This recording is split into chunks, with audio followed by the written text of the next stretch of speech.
Assalamualaikum warahmatullahi wabarakatuh.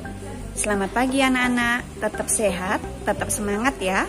Kali ini kita akan mempelajari materi seni budaya semester 2, yaitu menerapkan ragam hias pada bahan tekstil. Gimana? Sudah siap? Mari kita simak berikut ini. Bahan dan sifat bahan tekstil ada beberapa jenis. Nah, untuk katun sifatnya menyerap air, mudah kusut, lentur, dapat disetrika dalam temperatur panas. Untuk wol, sifatnya sangat lentur, tidak mudah kusut dan tahan panas. Sutra sifatnya lembut, licin, berkilap, lentur, menyerap air dan jika dipakai rasanya dingin.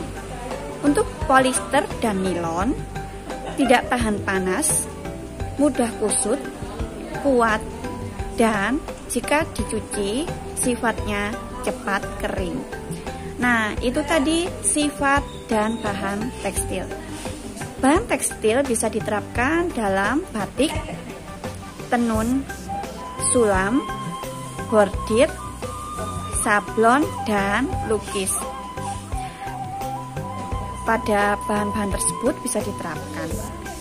Batik memiliki beberapa jenis. Yang pertama batik tulis, yaitu batik yang dibuat dengan canting.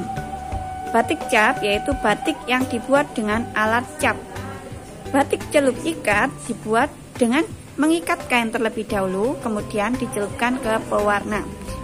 Batik printing dibuat dengan media mesin. Nah, itu beberapa dari jenis batik.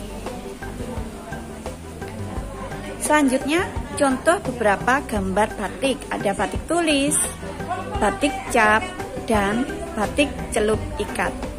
Nah, pada gambar tersebut sudah terlihat ya. Bahan batik. Bahan batik ada kain, bisa pakai sutra, primisima, prima, dan belaco. Malam berfungsi untuk merintang warna atau memberikan motif pada kain batik. Pewarna batik terdiri dari dua, zat warna alam dan zat warna sintetis atau kimia. Zat warna alam contohnya kayu sengon, daun suci, dan daun pandan. Untuk zat warna sintetis bisa terbuat dari bahan kimia naptol, rapid, remasol, dan indigosol. Nah, itu tadi bahan untuk membuat batik ya anak-anak. Selanjutnya mari kita simak beberapa alat dalam batik. Ada canting, kuas, kompor, wajan, gawangan untuk menyampirkan kain ketika akan dibatik, sarung tangan, dandang besar, dan setrika. Nah, itu tadi alat untuk membatik. Langkah-langkah membatik. Yang pertama, membuat desain terlebih dahulu. Kemudian memindahkan desain ke kain, itu bisa disebut juga ngeblat. Mencanting, mewarnai kain batik yang sudah dicanting. Menghilangkan malam dari kain disebut juga ngelorot. Kemudian mencuci dan menjemur kain batik. Selanjutnya tenun. Bahan dan alat untuk menenun yang pertama menggunakan benang dan alat tenun.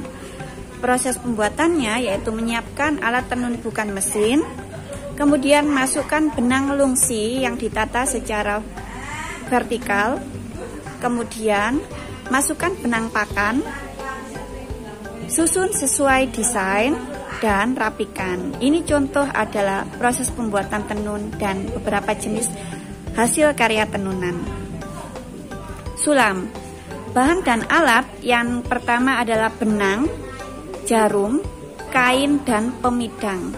Proses pembuatannya yaitu siapkan kain yang diletakkan dalam pemidang, kemudian gambar desain pada kain, sulam benang pada kain, kemudian rapikan.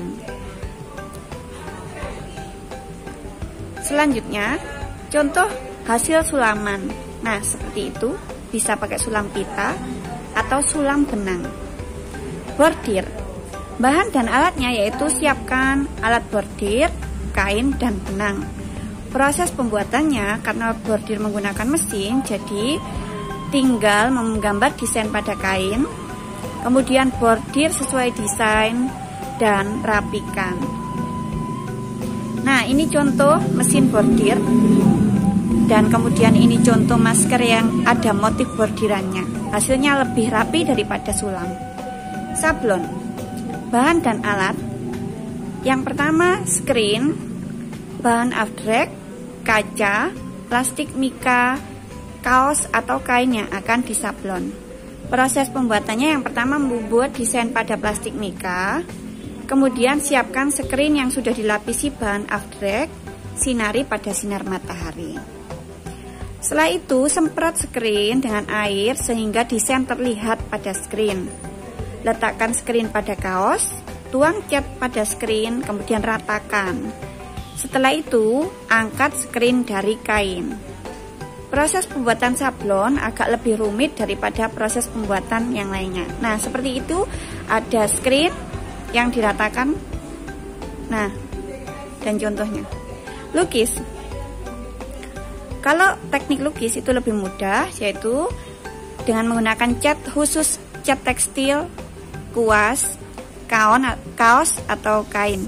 Nah, prosesnya buat desain pada kain, kemudian cat desain pada kain, dan tinggal merapikan. Nah, ini contoh kaos yang telah diberi motif ragam hias atau lukisan. Nah, sampai di sini anak-anak, terima kasih, tetap sehat, tetap semangat ya. Jangan lupa tetap di rumah saja, patuhi protokol kesehatan. Assalamualaikum, sampai jumpa lagi dengan Bu Niswah di materi minggu depan.